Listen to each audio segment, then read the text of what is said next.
Hi, I am Anna. I come from www.ntvforex.com. US equities might conclude worst month in at least a year. Analysis http ntvforex.com News ID C44130921 2027 40:30 am US equities cannot reverse the downtrend, judging by the futures on the three main indices.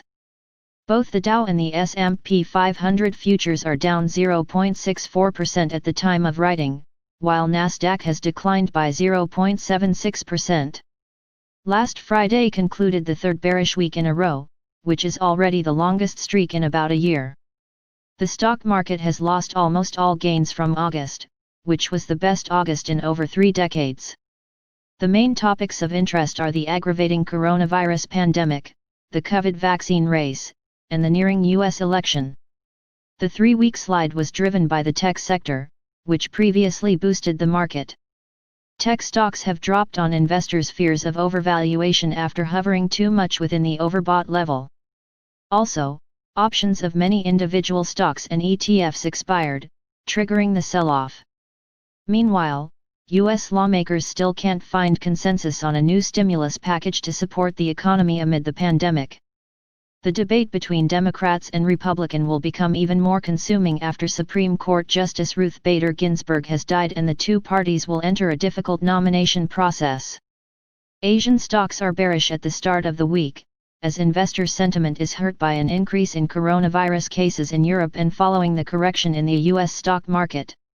At the time of writing, China's Shanghai Composite is down 0.55%, and the Shenzhen component has declined by 0.40%.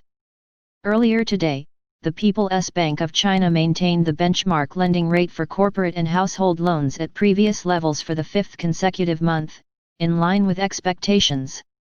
Thus, the 1-year loan prime rate LPR remains at 3.85%, while the 5-year LPR is at 4.65%.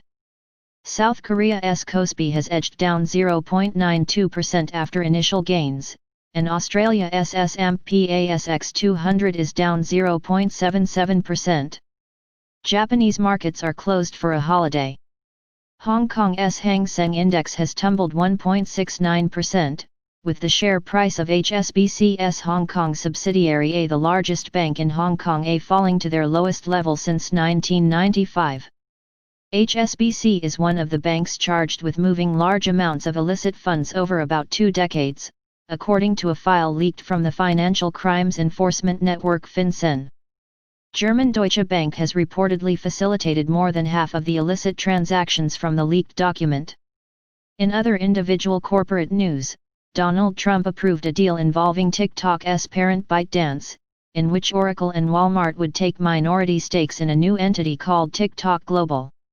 While Oracle will have the permission to check the source code of the video sharing app, ByteDance said it wouldn't give algorithms and technologies to Oracle. Meanwhile, ByteDance is also pondering an IPO instead of the deal.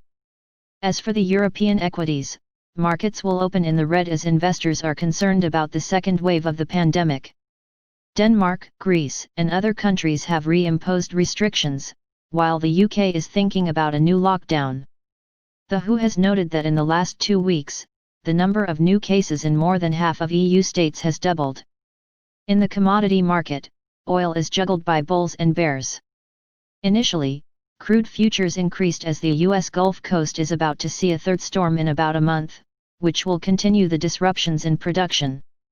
However, prices have suddenly dropped on concerns about the increasing number of new COVID cases and fresh oil supply from Libyan reserves, which are reopening after an 8-month blockade of crude exports. Both WTI and Brent have lost over 0.80% so far. Gold can't leverage its safe haven status at the moment, maintaining its bearish tone in early trading. Investors are waiting for another speech from U.S. Fed Chief Jerome Powell to get clues about the central bank's approach on inflation. Besides Powell, Fed officials, including Charles Evans, Lael Brainerd, James Bullard, Raphael Bostic, Mary Daly, and John Williams will also deliver speeches later this week. The decline in gold is capped by a weak US dollar, which also waits for the comments from Fed's officials. The USD index is down 0.09% to 92.862, while EUR USD is up 0.20% to 1.1860.